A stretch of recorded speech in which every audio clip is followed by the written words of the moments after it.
우리 하나님의 말씀 신약성경 로마서 1장 17절 보겠습니다. 로마서 1장 17절 제가 읽어보겠습니다. 복음에는 하나님의 의가 나타나서 믿음으로 믿음에 이르게 하나니 기록된 바 오직 의인은 믿음으로 말미암아 살리라 함과 같으니라. 이 1장 17절에 보시면 복음에 하나님의 의가 나타났다 그럽니다. 여러분, 이 복음은 사건도 되고요, 기록도 됩니다. 우리가 말하는 복음서라는 게 예수가 이 땅에 오셔서 그리스도이심을 확증하신 내용이죠. 그리고 사도행전부터 시작해서 요한계시록까지 사도들이 그 예수가 그리스도이심을 성령께서 오셔서 기록하도록 한 내용이죠. 그런 의미에서 내용도 되고요, 또 그걸 기록한 말씀도 되는 겁니다.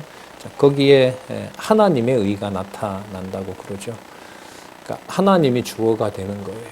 하나님께서 자신의 의를 드러내시는데 그 결과가 뭐냐 하면 믿음으로 믿음에 이르게 합니다. 이때 믿음은 약속으로 주신 거죠. 신약 성경 전체가 예수님 말씀하신 대로 예수님에 대한 약속이고 영생에 대한 약속이라는 것을 요한복음 5장 39절에서 말씀해 주고 있고, 누가복음이나 이제 곳곳에서 말씀을 해주고 있죠. 그러니까 약속으로 믿음을 주신다는 것을 언약해 주셨죠. 근데 그 약속을 주어가 아까 하나님의 의라고 했으니까요, 하나님께서 그 믿음을 성취해 주시면서 그 믿음에 하나님의 백성들이 믿음으로 자라게 하시는 겁니다. 그 근거가 여기에 하박국 2장 4절에 의인은, 여기서 말하는 의인은 하나님께서 의롭게 하신 의인은 이렇게 되겠죠. 그리고 전체 맥락에서 보면 하나님께서 태어나게 하는 자녀, 이렇게 보면 됩니다. 그 자녀는 오직 믿음으로 말미암아 산 수만 있습니다. 그럼 아까 이제 믿음이 3번이나 나오는데, 주신 믿음, 약속대로 주신 믿음을 여호와 하나님께서 이루어 주시고, 이루어 주신 그 믿음을 통해서 하나님의 백성, 의로운 백성이 되게 하시고, 의로운 백성이 됐다는 것은 오직 믿음으로 말미암아 살게 하신다는 약속이 이루어진 겁니다. 지금까지 몇 분 동안, 한 5분 동안 말씀드린 내용에서 가장 중요한 것은 하나님이시죠. 하나님, 영원하신 하나님. 전통적으로는 삼위 하나님, 성부, 성자, 성령 하나님의 하나님께서 의를 주신 거죠. 그리고 의인은 택한 백성들에게 의인을 만들어 주셨고요. 그것은 약속하신 믿음이 옴으로써 가능한 일이 된 것입니다. 저희들이 살펴본 내용들이 지금 화면에 나와 있는데, 로마서에서부터 갈라디아서까지 세우신 교회를, 아까 주어가 하나님이라고 그랬죠. 하나님께서 양육하신다는 내용이 이제 로마서부터 갈라디아서까지 나와 있습니다.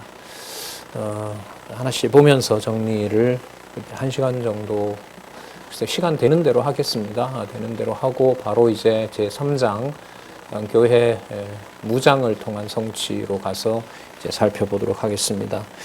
좀 역점을 좀 두고 같이 공부해 가고 싶은 마음은, 이 구조에 대해서는 어느 정도 여러분들이 아시는데요.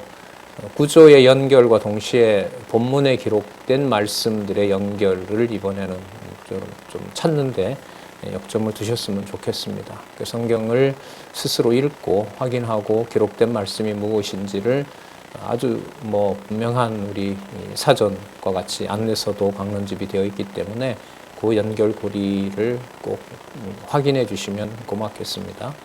물론 그렇게들 다 하고 계시지만 다시 한번 공부가 그렇게 되기를 원하는 마음에서 말씀을 드렸습니다. 보시면은요,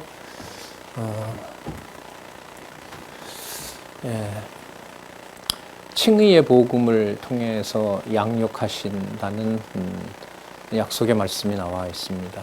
칭의는 의롭다고 칭하는 거죠. 누가 칭하냐 하면 아까 1장 17절에 살펴봤죠. 하나님께서 칭하시는 거예요. 이게 사건인 거죠. 하나님의 택한 백성의 행위와 상관없이 의롭다고 할까요? 행위를 봐가면서 의롭다고 할까요? 관계없이요? 예, 관계없이 그렇게 하십니다. 그러니까 근거는 조금 전에 보신 것처럼 구약의 언약하신 대로 하나님이 이루시는 거예요. 유대인이건 이방인이건 상관없이 그게 이제 저 제목에 담겨 있는 거예요. 하나님께서 의롭다고 하시는 그 복음은 기록된 말씀일 수도 있고요. 그 다음에 예수가 그리스도이시다는 사건도 될 수가 있는 겁니다. 자, 그래서 하나님께서 의롭다고 하시는 바로 그 말씀을 통해서 진리의 복음을 통해서 바로 양육을 하나님이 하신다는 내용이 바로 로마서의 주제입니다. 가장 중요한 것은 아까 요절에도 나와 있는 것처럼 하나님께서 의롭다고 하신다는 거죠. 그러니까 하나님께서 하나님의 언약, 아브라함과 더 거슬러 올라가면 아담에게 약속했던 3대 언약을 하나님께서 이루신다는 겁니다. 자, 의라는 말은 전적으로 하나님이 정하신 대로 하나님이 원하는 방법으로 하나님의 자녀를 하나님께서 낳기도 하고 또한 자라게도 하고 정해놓은 자녀로 키워도 가신다는 거죠. 교회 생활에 있어서 은사와 관계가 되겠죠. 그래서 양육받고 양육하시고 제3장의 에베소서부터 이제 성도들이 무장하도록 하시는 거죠. 교회가 무장하도록 하시는 내용이 이제 3절에서부터 나옵니다. 조금 이제 살펴보면 그러니까 하나님 주어가 중요하다는 거. 자, 기록한 말씀으로 보면 성령께서죠. 기록한 내용으로 보면 누가 하세요? 하나님께서 하시는 거죠. 그게 다 이렇게 조화와 통일이 일어나는 겁니다. 서론 1장 1절에서부터 시작하는 부분을 좀 읽어볼 필요가 있어요. 읽어보고 그 다음에 이제 칭의의 복음을 통한 양육이 어쨌든 16장에서 마치거든요. 이 16장에서 마치는데 이 16장 내용도 이제 한번 확인해 볼 거예요. 그리고 이제 중간중간에 말씀드린 내용이 전부 하나로 통일이 되어 있다. 그래서 칭의의 복음을 통한 양육이다라는 제목이 성경적인 것인지를 확인하시는 거예요. 그 내용이 확인되면서 성경에 기록한 말씀도 읽고 싶은 마음을 하나님이 들게 하시고 또 따라가게 해주시고 깨닫게 해주셔야 되겠죠. 자, 그럼 우리가 조금 보도록 하겠습니다. 본문을. 로마서 1장 1절을 보시면은 보겠습니다. 예수 그리스도의 종 바울은 사도로 부르심을 받아 여기 나오죠. 누구의 복음? 하나님의 복음. 그럼 여기서 말하는 이 복음도 벌써 답이 나와요. 이 복음 앞에 뭐가 붙어 있는 거죠? 하나님의 복음이라는 게 나오는 거죠. 그럼 의롭다고 하시는 분이 누구냐면 하나님이시니까 하나님께서 의롭다고 하시는 하나님의 복음 이렇게 되는 거예요. 이런 게 필요하다는 거예요. 이제는. 복음 좋지. 그냥 뭐 그럴듯하게 얘기하면 뭐 이런저런 얘기들이 맞아 들어갈 수는 있어도요. 성경의 언어에 이제 좀 익숙해지시고 철저하셨으면 좋겠어요. 예. 그동안 그게 많이 미흡했기 때문에 자, 하나님의 복음을 위하여 택정함을 입었으니 자, 그 설명합니다. 이 복음의 내용이 뭐냐 하면 하나님이 자 주어가 바로 나오잖아요. 하나님의 복음이라고 했으니까 주어가 누가 나와요? 하나님이 이렇게 나오는 거예요. 이렇게 물샐 틈이 없어요. 성경. 이걸 성경 신학이 성경 개론을 통해서 확증해 놓은 거죠. 이 복음은 하나님이 선지자들로 말미암아 자 내용이 나오네요. 그의 아들에 관한 내용입니다. 복음은 아들의 문제입니다. 그럼 아담에게 약속했던 자손 땅 통치 언약을 하나님께서 의롭다고 하시고 하나님께서 그 복음을 구약에 언약하신 대로 이루신다 이 말씀이에요. 하나님의 아들에 관하여 성경의 구약이겠죠. 미리 약속하신 것이라. 복음은 약속하신 것이죠. 하나님이 이름이 여호와이신 여호와 하나님이 선지자들을 통해서 이때 선지자는 선지서만 말할까요? 아니면 기록한 모든 말씀에 예언을 한 모든 사건과 사람들 또 선지자들을 다 포함할까요? 네, 후자인 겁니다. 자, 그렇게 좀 폭을 넓히시면 성경을 읽어가는 데 도움이 되시리라고 보고요. 선지자들로 말미암아 그의 아들에 관하여 성경에 미리 약속하신 것이라 아주 중요한 정의들이 나왔습니다. 이 아들로 말하면 자 다시 또 아들을 설명합니다. 육신으로는 다윗의 혈통에서 나셨고 언약한 대로 유다와 다윗의 혈통을 따라 나셨고요. 성결의 영으로는 자, 여기서 이제 중요한 일이 벌어집니다. 죽은 자 가운데서 부활하여 그 영원한 생명을 주관하시는 주가 되시는 거죠. 그리스도가 부활하여 능력으로 하나님의 능력으로 자 여기 나옵니다. 누구의 아들? 하나님의 아들. 자 그럼 지금 이 4절까지 읽었던 것 중에 제일 중요한 여러분 개념들이 바로 뭐예요? 하나님의 아들. 아까 또 하나님의 복음. 그죠? 그리고 주어가 누구? 하나님. 그러면 여러분 성경 이렇게 짧게만 보더라도 다른 얘기들을 그 다음부터 주어를 삼으면 안 되는 겁니다. 이게 논리적으로 성경을 읽어 나가는 거예요. 이게 여러분 쉽게 그냥 듣는 것하고요. 내가 이렇게 따라가면서 읽는 것하고는 다른 겁니다. 예. 하나님의 아들로 인정되셨으니 자, 곧 누구라? 우리가 들어갑니다. 그러면 하나님의 아들 속에 누가 들어간다는 말이 돼요? 우리가 들어간다는 게 되죠. 우리의 뭐가 되시고 주가 되시는 거예요. 이 주는 이 단어를 여호와로 바꿀 수는 없지만 쉽게 그러나 이 주라는 단어와 함께 여호와라는 개념이 동일한 언어가 된다는 사실. 여호와라는 뜻이 뭐냐 하면 여호와는 구원이시다 이런 뜻이거든요. 하나님은 구원이시다 이렇게 되는 거란 말이죠. 그러니까 주라고 했을 때 여호와라는 개념이 예수라는 말이 여호와는 구원이시다라는 거잖아요. 그죠? 그 다음에 이제 예수가 나오는 것하고 관계가 되는 겁니다. 그러니까 주라는 개념을 통해서 유대인들은 여호와를 떠올릴 수밖에 없어요. 여호와를 떠올리게 되고요. 그럼 그 여호와의 이름을 담아놓은 또 다른 이름이 뭐냐면 예수예요. 예수의 뜻이 여호와는 구원이시다라는 거니까요. 그러니까 주가 여호와이고 예수 속에 여호와가 있고 바로 그 여호와가 구원이신데 바로 그분이 누구냐 하면 그리스도이시라는 거죠. 이 개념 하나 속에 이제 모든 진리가 다 들어있다고 할 수가 있습니다. 그러니까 어디든 그래요. 서론에 나타난 내용이 결론에 가서 연결이 안 되면 성경은 논리적 일관성이라는 것은 확인할 수가 없는 거예요. 그래서 여러분 강론지 구조를 보면 처음에 시작해서 마지막에 가서 해당 주제에 대해서 어떻게 하죠? 반드시 닫죠. 정리해서 닫고 그 다음으로 연결시키고 이렇게 되어 있습니다. 그러니까 창세기에서 시작해서 계시록까지 가서 창세기의 내용이 계시록에서 완성됐다는 것을 묶으면서 따라서 성경은 여호와 계시입니다. 이렇게 강론집이 끝이 나잖아요. 그것은 여호와 하나님을 경외케 하도록 그렇게 하신다는 것으로 또 소개를 하고 있습니다. 자, 5절 또 볼게요.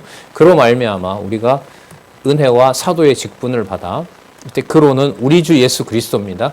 그럼 여러분 하나님과 그리스도가 떨어져요? 안 떨어져요? 안 떨어져요. 그러니까 이 기록된 말씀을 따라가면 이른바 성부, 성자, 성령 하나님의 그 존재와 사역이라는 것을 깨닫도록 성령은 안내를 하고 있는 거예요. 이걸 빼고 여기다가 이제 철학적인 이론이나 인간의 상상력을 집어넣으니까 이제 혼돈스러워지고 시간이 아깝고 낭비가 되는 거죠. 그로 말미암아 우리가 은혜를 받았고요. 그 다음에 심부름꾼이죠. 사도의 직분을 받아 누구의 이름을 위하여? 그 이름, 우리 주 예수 그리스도. 그분은 누구예요? 하나님의 아들. 예, 하나님이 약속하신 대로 오시고 언약하신 대로 이루시는 여호와를 찬양하도록 하시는 게 목적입니다.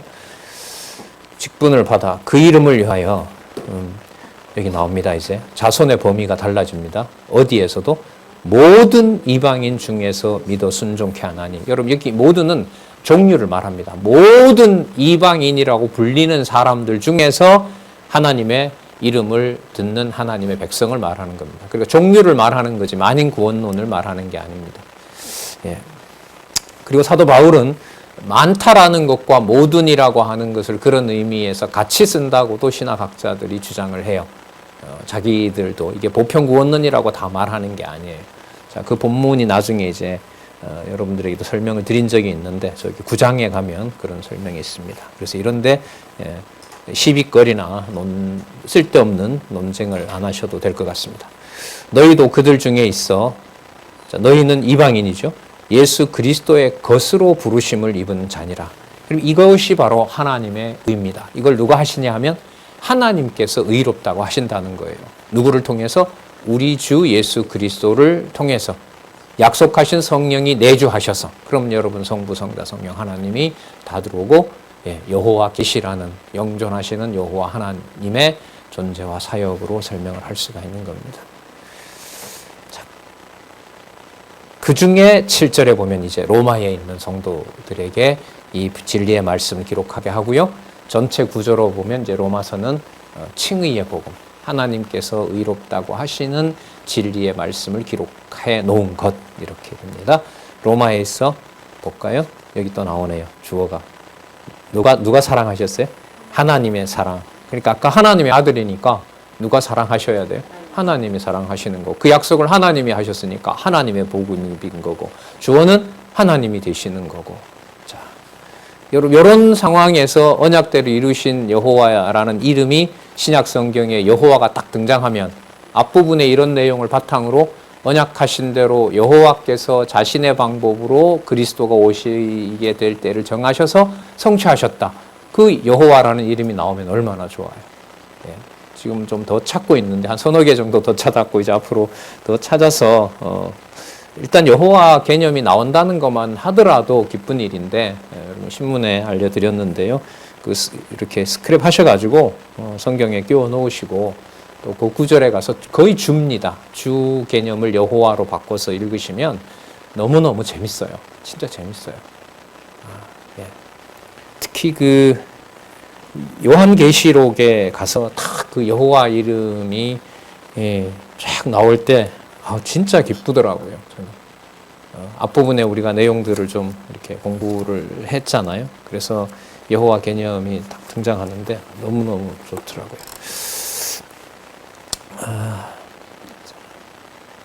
로마에서 하나님의 사랑하심을 입고 성도로 부르심을 입은 모든 자에게, 자, 아까 믿음으로 말미암아 사는 의인하고 같은 말이겠죠. 자, 성도로 부르심을 입은 모든 자에게 여기 나옵니다. 하나님, 그가 누가 되세요? 우리 아버지가 되는 거죠. 그러면 하나님께서 낳으신 거가 되는 거예요. 그리스도가 맏형이 되시는 거고요. 분리할 수 없는 하나님 우리 아버지와 또 그 다음 나오죠.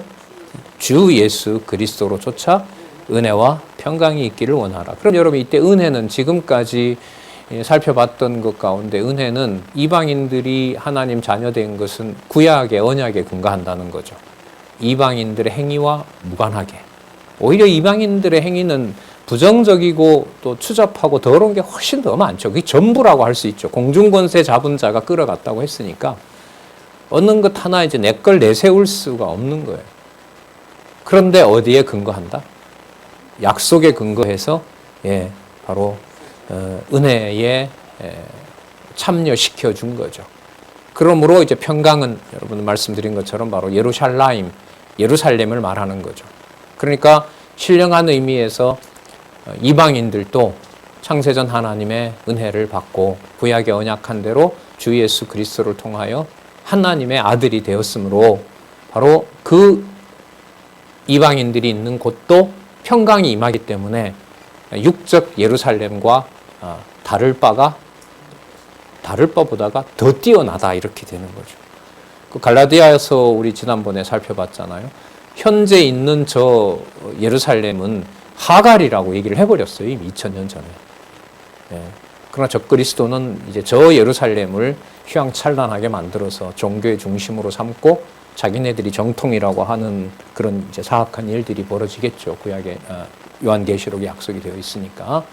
그래서 육적 이스라엘이 아니고요. 육적 예루살렘이 아닌 바로 하늘에 속한 언약 자손, 그걸 그 사라에다가 비유를 했잖아요.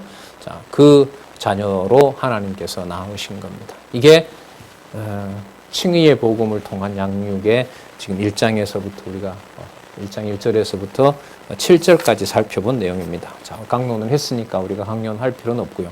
그러면 여러분 여기서 16장에 가서 창세전에 이 비밀이 드러났다라고 하면 아까 구약의 언약대로 오셨다고 했으니까 창세전을 얘기하면 우리가 언약과 성취 섭리도에서도 보는 것처럼 또 강론집에서 두 번째 단락 창세전 근거를 말씀하시는 것처럼 그 구조가 어떤 한 사람의 어떤 아이디어가 아니라 무슨 구조를 따르고 있다? 성경의 구조를 따라서 성경 강론집이 기록이 된 겁니다. 그런 게 이제까지는 없었고요. 앞으로 이게 얼마나 많은 연구들이 돼서 치밀하게 이제 변증이 되고 이렇게 될 날이 참 꼭 왔으면 좋겠는데 우리가 혼자 몇몇이 누리기에는 너무 큰 말씀이어서 하나님께서 어떻게 좀 계획을 하고 계시겠지만은요. 자, 그러면 우리 16장에 가서 아까 1장 1절에서부터 7절까지 누구 이름, 누구의 아들, 누구의 복음, 누구의 사랑 전부 다 나왔었죠. 하나님. 그 여호와 하나님이라고 보시면 돼요. 그 여호와 하나님께서 여호와 하나님의 사랑을 여호와 하나님의 사랑을 통해서 여호와 하나님의 아들로 삼고 주 예수 그리스도로 우리 주가 되도록 하시고 그것을 통해서 하나님의 은혜와 그 은혜를 받는 자가 진짜 예루살렘이다. 이게 지금까지 살펴본 내용이거든요. 그럼 이것은 전적으로 누가 정하신 대로 누가 확정해 놓은 대로 된다는 걸 말하죠. 자, 그러면은 인간의 어떤 의지도 작동할 수 없고 단지 은혜를 전폭적으로 받음으로 하나님이 의롭다고 하신 저 사건은 이미 창세 전에 이루어진 사건이다라는 것으로 로마서가 끝나는 거예요. 하나 더 좀 설명을 하면 요한복음 17장에 가룟 유다가 배신하기 바로 직전에 예수님께서 창세 전 하나님과 누렸던 영광을 얘기하면서 제자들이 도망가지만 이들이 아버지의 영광 안에 있기 때문에 우리 안에 있기 때문에 버리시면 안 됩니다라는 그 놀라운 창세전에 일어난 사건을 얘기하시죠. 그 영원한 대속사역이라고 합니다. 그 영원한 구속사역에 대한 그 기도를 대제사장이 되셔서 기도했다고 해서 이제 신학자들은 요한복음 17장을 대제사장의 기도라고 이렇게 이제 붙여놓기도 한데 이거 창세전 얘기라 이 말인 거죠. 자, 그러면 우리 16장으로 가셔서 창세전 이 내용을 또 눈으로 확인하고 이렇게 시작한 내용이 당연히 그 한 30여 가정교회를 소개한 다음에 그게 그 30여 가정들이 유대인도 있고 여러분 이방인도 있고 바울의 친척도 있고 그 다음에 동역자들도 있고 종도 있고 자유자도 있고 뭐 다 있어요. 그러니까 아까 여러분 그 5절에 보면 모든 이방인 중에 믿어 뭐 하게 한다 그랬어요? 믿어 순종케 한다고 아까 했잖아요. 그러면 그 내용대로 16장에 가서 보시면은 그 30여 가정교회들이 전부 이 1장 5절의 이 말씀에 따라서 모이도록 한 거죠. 그러니까 누가 그 언약을 또 이루신 거예요? 하나님께서 하나님의 아들을 하나님의 복음으로 하나님의 사랑 가운데 주 예수 그리스도를 통하여 교회를 양육하신 거예요. 그 결과가 16장에 소개하고 있는 30여 가정교회라고 보시면 돼요. 가정교회들입니다. 가정교회. 이번에도 이제 학회에 참석하고 이렇게 하면서 생각을 해봤는데 하나는 기억할 만합니다. 여러분 가정교회를 서구 역사에서 하나님께서 차단해버린 사건이 313년 이태리 밀라노 칙령이라고 보시면 돼요. 그 밀라노 칙령 이후에는 황제가 허락한 주교가 있는 곳에만 가야 교회가 돼요. 물론 그 전에 여러 환경이 있었는데 그 이후로부터 가정에서 말씀과 이른바 세례식 같은 거, 성찬식 같은 거 의식만 갖추려고 해도 바로 왕의 명령을 어긴 게 돼요. 그게 여러분 종교개혁 때까지 왔고 종교개혁 당시에도 개혁자들이 그걸 극복하지 못했어요. 루터 같은 경우에는 그 제세례파처럼 거의 이단 취급을 합니다. 여러분이 발표도 했었잖아요, 지난번에. 한국교회도 그 전통을 그대로 받아들여서 가정이 중요하다고 하면서도 가정에서 말씀을 양육하는 쪽으로는 목회 방향을 맞췄어요, 안 맞췄어요? 전혀 맞추지 않았어요. 새벽에 가정을 깨버리는 일들을 교회가 했잖아요. 새벽부터 새벽 제단을 쌓아야 하나님이 좋아하신다. 세상에 그런 거짓말이 어디 있습니까? 거기에 노예 체제 속에서 강남 노예도 인간적으로 말하면 멍들었던 거죠. 그래서 체제 개혁이 진짜 눈물겹도록 감사한 거예요. 예. 물론 진리도 좋은데 그런 시스템 속에 있으면 뭔가가 부자연스럽거든요. 그걸 다 깨버리도록 하나님께서 하신 일이 너무나 감사한 거죠. 로마서에 나타난 그 가정교회와 그 가정교회의 비밀을 모든 이방과 모든 택한 모든 백성이 함께하는 그 상황을 하나님께서 로마서 마지막은 언제 그렇게 하셨다? 창세전에 그렇게 하셨다. 본문을 안 볼 수가 없어요. 이 본문이 이렇게 끝난다는 게 보면 볼수록 참 너무너무 신기하고 놀랍고 저는 그렇습니다. 자, 16장 21절부터 한번 볼게요. 이번에는 동역자들이 이제 그 로마 교회와 여러 성도들에게 이제 문안을 하는 거예요. 나의 동역자 디모데와 나의 친척 누기오와 야손과 소시바드가 너희에게 문안하느니라. 이 사람들 거의요 감옥에 같이 간 분들이고 매도 같이 맞고 같이 도망 다닌 동역자들이라고 보시면 됩니다. 이 편지를 대서하는 나 더디오도 주 안에서 너희에게 문안하노라. 나와 온 교회 식주인 가이오도 너희에게 문안하고 이성의 제무 에라스도와 형제 구아오도 너희에게 문안하니라. 자, 이 문안의 의미를 이제 16장 25절에서부터 27절에서 기록하면서 칭의의 복음을 마무리하고 있습니다. 나의 복음, 자 다시 말하면 나의 복음, 그것은 예수 그리스도를 전파하면, 그러니까 여러분 과보다가는 나의 복음, 그게 바로 누구냐 하면 예수 그리스도라고 보시면 돼요. 그러면 아까 1장의 초반부에 읽었던 거하고 딱 일치하는 거죠. 그러니까 복음이 따로 있고 예수 그리스도가 따로 있는 것이 아니라 바로 그 복음은 하나님께서 구약의 선지자들로 말미암아 약속하신 것이고 하나님 아들이라고 했으니까 일관성이 있어야 되는 거죠. 나의 복음과 예수 그리스도를 전파함은, 여러분 이 전파한다는 것도요 굉장히 이 권위 있는 용어입니다. 여러분 이 전파하는 것은 하나 좀 설명을 할게요. 그래서 신학을 좀 접해봐서 들을 수도 있어요. 여러분 이게 뭐냐면 캐리그마라는 거예요. 이게 캐리그마, 이 전파라는 말이. 그 신학이나 신문이나 이런 걸 보시면 여러분 검색을 여러분 스마트폰에다 해보시면 캐리그마 치면 딱 나옵니다. 그 캐리그마를 어디에다가 쓰냐면 목사가 강단에서 하나님 말씀을 선포하는 데다가 그걸 그 권위 쪽으로 옮기면서 말할 때 캐리그마라고 그래요. 그러니까 사도가 전하는 것을 사도를 부각시키게 되면 사도권이 부각되겠죠. 그죠? 그때 사도가 말하는 권위를 뭐라 그러냐면 캐리그마라 그래요. 캐리그마 신학 논문들 많습니다. 예. 그런데 여기서 이 전파함을 사람에게 놓을 수가 없는 게, 좀 있으면 창세전 얘기가 나오는데 사도권이 아무리 중요하고 성경을 기록했다 하더라도 전파하는 권위를 사도권에다가 둔다는 것은 바른 성경 해석이 아닌 거예요. 그래서 이 전파한다는 이 주체를 성경신학에서는 성령께서라고 하고요. 자, 그리고 아까 로마서 1장 1절에서부터 7절까지 봤을 때 누가 주어가 되면서 시작했으니까 누구 주어로 끝나야 되는 게 맞아요. 여호와 하나님 주어로 끝나는 게 당연한 거예요. 따라서 여러분 전파한다고 하는 이 캐리그마라고 하는 것을 하나님이 받아서 사도에게 주고 사도가 받아서 목사들에게 주고 교황에게 주고 그런 개념으로도 가지고 오려고 해요. 아니에요. 그 전파하는 것은 현재 일어나는 이 전파로 보기 때문에 전파하는 사람을 주체로 끌어들이게 되면 그 전파의 주체는 사람이 되는 거예요. 그래서 나중에 누군가가 캐리그마라고 하는 말을 들었을 때 전적으로 그것은 하나님의 명을 따라서 되는 것이다. 증거는 많습니다. 요한복음에 보면 예수님께서도 현장에서 말씀하시는 것을 누가 명을 줘서 그런다 그래요? 하나님이 명을 준다고 그래요. 그때마다. 그런데 거기에 어떤 사람의 권위를 섞을 수가 없는 겁니다. 자, 조금 아는 척 했고요. 자, 전파함은 보세요. 어디로 가는가? 영세전으로 가잖아요. 창세전으로 가는데 사람의, 그러니까 여러분 캐리그만 이렇게 보시면 돼요.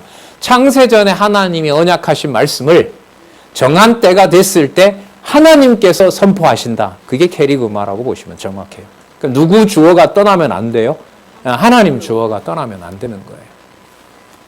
영세전부터 감추었다가 이제는 나타내신 바 되었습니다. 이게 성취 아니에요. 그럼 캐리그마라는 말은 창세전에 언약한 대로 숨겨놨던 것을 뭐 했다? 드러냈다. 성취했다. 그 맥락에서 캐리그모라는 말을 써야 되는 거예요. 자, 볼게요. 그 다음 또 분명해져요. 나타나신 바 되었으며 누구의 명을 쫓아? 영원하신 하나님의 명을 쫓아 선지자들이 한 거예요. 그러면 선지자들의 권위를 높이면 돼요? 안 돼요? 안 되는 거예요. 그리고 우리가 이미 고린도 후서에서 잘 배운 것처럼 사도권을 누가 관리해요? 어느 정도로 해요? 짓밟을 정도로 해요. 지난주에 강의 들으셨죠?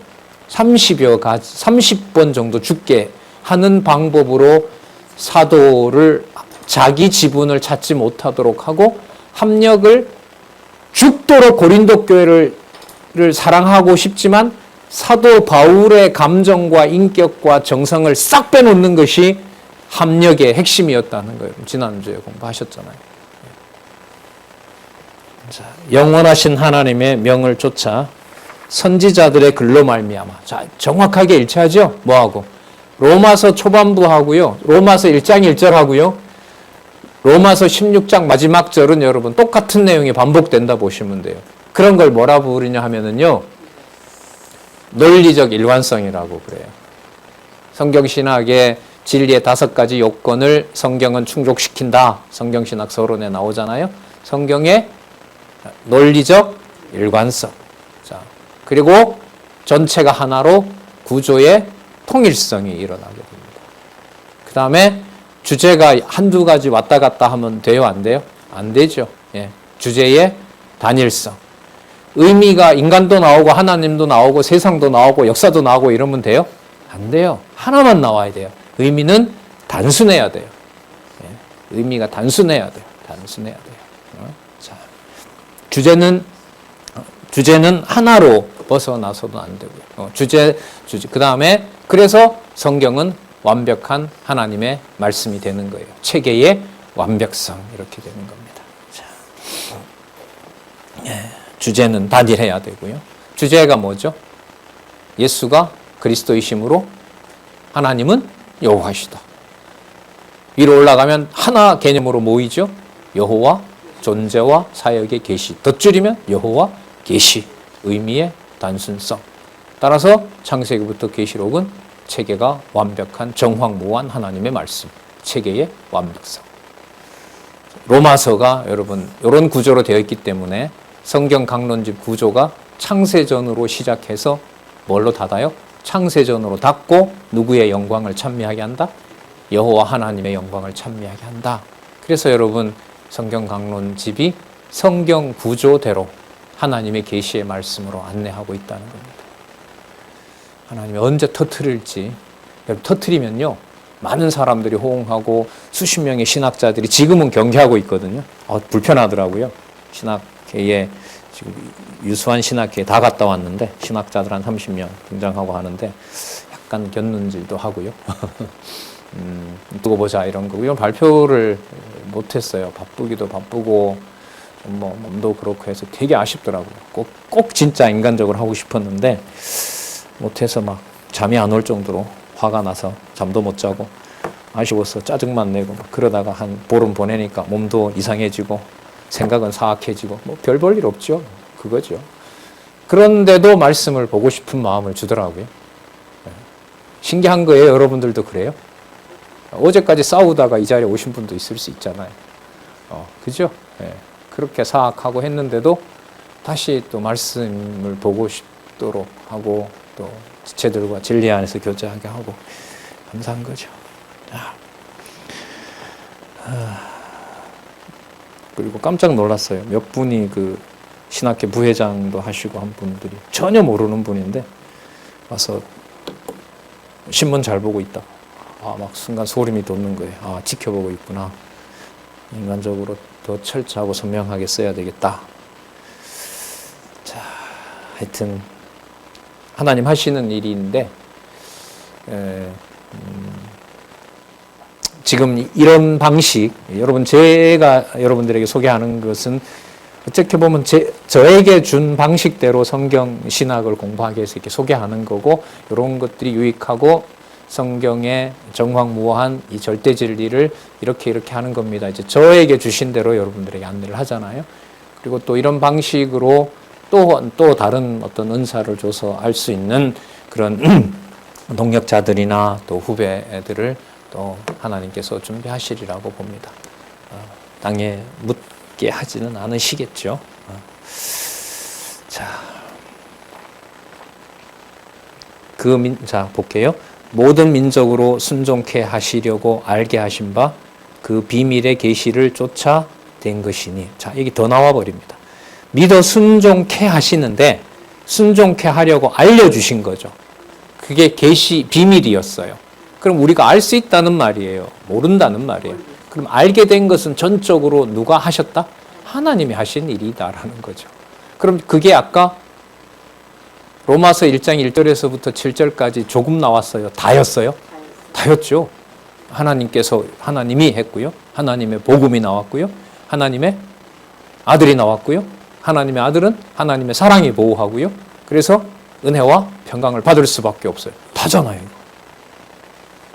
그래서 이 로마서 시작과 로마서 마지막이 성경 강론집 구조다 이렇게 알고 계시면 돼요. 누가 성경 강론을 이렇게 쓰는 거 이 사람 생각 아니냐?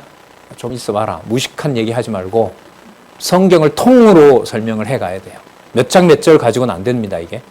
예. 전체적으로 얘기하고 중간중간에 말씀들을 틀을 잡고 중간에 기억나는 말씀들을 소개해야지 그 상대가 받아들이지 몇 장 몇 절 가지고 시작해 보세요. 이거는 계속 난상 토론이 되거든요. 자, 어쨌든 제가 봤을 때 로마서의 구조는 성경 강론집 구조가 따라가고 있다. 이렇게 말씀을 드리고 싶습니다. 그러면 여러분 여기서 어떤 비밀이 풀어지는지 말씀드릴게요. 바울 서신의 시작이 하나님께서 은혜로 주셨고 성도들에게 무난하고 은혜와 평강을 시작합니다. 맞죠? 그럼 이때 은혜와 평강은 지금 살펴본 대로 어디에 있는 비밀의 계시를 받은 것과 관계되죠? 창세전이죠. 그럼 마칠 때는 또 뭘로 끝나요? 주 예수 그리스도의 은혜와 하나님의 사랑과 성령의 소통하심이 있을지어다. 그리고 평강이 있기를 원한다. 뭘로 닫아요? 창세전 은혜를 창세전으로 닫아요. 그게 무슨 구조라고요? 어떤 구조가 따라가고 있다고요? 성경 강론집 구조가 따라가고 있는 거예요. 그 틀을 여호와 계시로 잡고 있는 것이 의미분석 성경 개론이에요. 그리고 오늘 살펴본 내용에서 사람을 주어로 뭔가 시도를 할 수가 있다 없다? 없어요. 그러면 사단이 들어온 거예요. 명백해요. 아무리 천사 같은 말을 한다 하더라도 싸움은 끝난 거고요. 논쟁하고 사람이 주어가 돼서 이렇게 알아야 되고 이렇게 알아야 되고 또 자기를 하소연하고 나를 변명하고 이러면은 더 이상 이제 교제가 진척될 수가 없는 거죠. 오죽하니 하나님께서 바울과 고린도 교회를 갈라놔 버렸겠습니까? 갈라놔 놓는 것이 상황을 좋게 하는 것이 아니라 더 악화시켜 버리잖아요. 그러니까 하나님께서 하나로 만들어 주시지 않으면 불가능하다. 그러면 누가 책임을 져야 된다라는 말을 감히 못 할까요? 사람에게. 그럼 그게 얼마나 자유로운지 몰라요. 자, 보겠습니다. 이 복음으로 너희를 능히 견고케 하실, 그 다음 나옵니다. 지혜로우신 하나님께서 11장 32절부터 깊도다 하나님의 지혜와 지식의 부요함이여 라고 했을 때 지혜의 부요함은 결국은 어디에 있는 비밀을 알려주는 것? 네, 다 이렇게 연결돼요. 자, 다 집어치우고 성경만 보고 싶죠? 지금 상황은. 지금 마음은. 안 그래요? 예. 지방에 가니까 진짜 그동안 좀 소원해 있었는데 1월 1일부터 지금까지 하루도 안 그러고 성경 3장 보고 강론집 연말까지 계획한 대로 그 페이지대로 읽어가고 있다고 하는데 와 진짜 소름이 돋아요. 속으로 저 사람 왜 공부 안 하지? 왜 성도들과 교제 안 하지? 전부 다 멍청한 생각을 하고 있었던 거예요. 그러니까 여러분 그 사람이 잘한다 이걸 말씀하려는 게 아니에요. 오늘 시작부터 지금까지 누구 주어가 확인되니까 좋으세요? 바울이 확인되니까 좋아요? 아니잖아요. 하나님의 아들을 하나님의 복음으로 하나님의 사랑으로 이걸 들으니까 우리가 평안해지도록 하는 거 아닙니까? 어디에 있어도요? 이거 끝나고 나오는 에베소서, 빌립보서, 골로새서 옥중에 있더라도 다르게 말하면 옥중에서 이렇게 된 은혜와 평강을 원하게 합니다. 자, 보겠습니다. 지혜로우신 하나님께서 당연히 나와야죠. 누구로 말미암아? 예수 그리스도로 말미암아 영광이 세세 무궁토록 있을지어다. 그리스도와 주 예수 그리스도와 하나님의 간극은 있다 없다? 없다. 있을 수가 없다. 그리고 성령께서 깨닫게 해주신다. 아까 예수 그리스도 하나님 아들이라고 그랬잖아요. 그리고 아까 이방인들도 하나님 자녀 된다고 했고요. 그래서 여러분 이 얘기는요, 신학자들, 복음주의, 성경을 지키려고 하는 신학자들이 다 얘기하는 거예요. 그러면 이제 성경 신학에서 성경 강론집으로 말씀을 좀 더 드리면은 창세전에 시작한 얘기가 창세전 하나님의 영광으로 끝나는 게 로마서만 그렇습니까? 성경 전체가 그렇다. 그걸 증명했다. 그걸 하나님께서 깨닫게 하셨다. 이게 여러분 성경 강론집이라고 보시면 돼요. 자, 그렇게 하고 중간에 조금 살펴보겠습니다. 시간이 참 많이 됐네요. 이렇게 간지 몰랐습니다. 너무 재밌게 했는가 봐요. 제 혼자 했는지 같이 해왔는지는 같이 해왔기를 간절히 기도하면서 여러분, 그래서 여러분 타락한 인간의 불의가 들어와요. 아까 누구 주어가 다 나왔으니까, 누구 주어로 시작해서 누구 주어로 마쳤으니까. 그러면 인간이 들어온다면은 인간을 능력 있는 걸로 말할 수가 없죠. 창세전에 선택한 하나님 백성 개념을 빼고는 이 땅에 있는 인간이 뭔가를 했다는 여지는 없어야 되죠. 그게 여러분 타락한 인간의 불의예요. 어떤 것도 의라고 할 수 없는 것이 있습니다. 자, 그래서 여러분 이 하나님의 의라는 단어가 여러분 얼마나 중요한지 아까 몇 절에서 드러났던 거예요. 하나님의 의, 다시 해볼까요? 하나님의 복음, 하나님의 아들, 하나님의 사랑, 주 예수 그리스도, 이게 다 들어있는 거예요. 그게 저기 다 나오잖아요. 여기. 하나님의 의라는 게. 이게 여러분 성경의 바탕을 둔 제목이라고요. 맞죠? 본문의 바탕을 둔 제목. 자, 하나님께서 의를 실현하세요. 언제 정해놓은 의를? 창세전에. 딱 이렇게 확인할 수 있죠. 그 다음에 하나님의 의의 성질은 아까 타락한 인간의 불의가 섞이면 될까요? 아니죠. 이것도 전부 논리적이에요. 은혜로 말미암았으니까 그리스도와 합해야 되고, 그리스도와 합했기 때문에 죄에서 해방될 수 있고, 그리스도와 해방됐기 때문에 지금 타락한 인간에게 준 율법은 죽이는 거고, 죽이는 그 법을 약한 육신으로는 절대로 벗어날 수가 없고, 그래서 창세전으로 가게 되는 거예요. 이것도 다 논리적 일관성. 계속 그러므로가 붙어야 되는 거예요. 계속 그러므로. 자, 그 결과는 누구의 결과? 하나님의 의의 결과. 자, 볼까요? 정죄함이 없는 거죠. 창세전 하나님의 은혜의 기초를 두기 때문에 어떤 이방인에게도 그가 하나님의 성도라면 우리는 잘 모르잖아요. 그러나 함께 만났을 때 믿지 않는 자라 하더라도 하나님의 백성일 수 있으니까 뭘 할 수가 없어요? 정죄할 수가 없어요. 그 말은 명령문으로 시작 못한다 이 말입니다. 쉽게 말하면. 원하시면 말씀을 제가 안내해 드릴게요. 이런 거지. 그 다음에 정죄함이 없으니까 이방인도 뭐가 되냐면 하나님의 기업을 물려받는 거죠. 그리고 하나님의 물려받은 기업은 이 세상에서 좀 잘하면 없애요? 아니, 끝까지 가요. 그게 뭐예요? 내세 소망이죠. 내세 소망입니다. 나중에 가서 받는 건가요? 지금 보장을 실제로 해주고 계신 건가요? 해주고 계신 거죠. 그걸 성령께서 깨닫게 하신다고 하는 거죠. 그렇기 때문에 이방인의 삶이라고 하는 것도 악한 게 없어요. 그리스도 안에서 선한 것이고 이미 뭐하게 돼서 영화롭게 된 거죠. 예수 그리스도께서 요한복음 17장에서 기도하신 내용이 앞으로 영광스러워진 거였어요. 이미 영광스럽게 된 비밀을 알려준 거예요. 이미 알려준 거죠. 그럼 앞으로 이방인들의 삶과 상관없이 하나님의 영광스러움은 이미 확정되어 있는 겁니다. 그래서 에베소서의 이 교회의 영광스러운 내용을 알게 되는 거예요. 그 추잡한 이 우상에다가 술 취하고 방탕한 그렇게 오랫동안 가르친 그 3년 동안이나 가르쳤잖아요. 두련노에서는. 그런데 이 에베소 교회가 무너지거든요. 에베소 교회가 무너져요. 다 떠나요. 이거 아시아에 있는 교회 아니에요. 에베소가. 디모데 후서에 가면 아시아 모든 교회가 다 버렸다. 계시록에도 에베소 교회가 나오잖아요. 책망 받잖아요. 거기 보면 진짜 나쁜 인간들이에요. 에베소 사람들. 이렇게 말하다가는 큰일 나는 게 맞아요.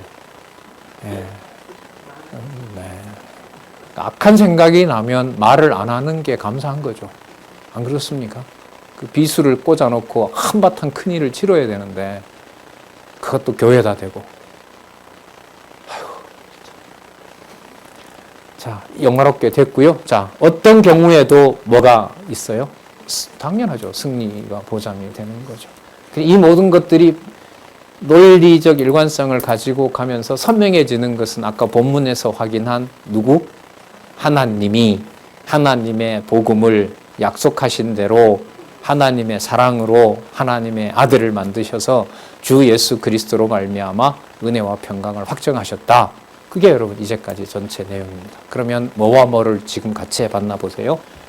본문 내용에 들어가면서 어느 정도 여호와 계시의 틀을 가지고 설명을 드렸고 본문을 따라왔고 그 본문을 따라가서 일관되게 됐다는 걸 확인해 봐서 구조를 보니 진짜 이 구조가 누구 중심의 안내를 하고 있는 제목이 달려있다? 네, 누가 주어가 되는? 예, 하나님께서 주어가 되는. 이것만 그럴까요? 성경개론 전체 다가 그럴까요? 그렇죠. 그게 성경개론 전체가 그런 거예요.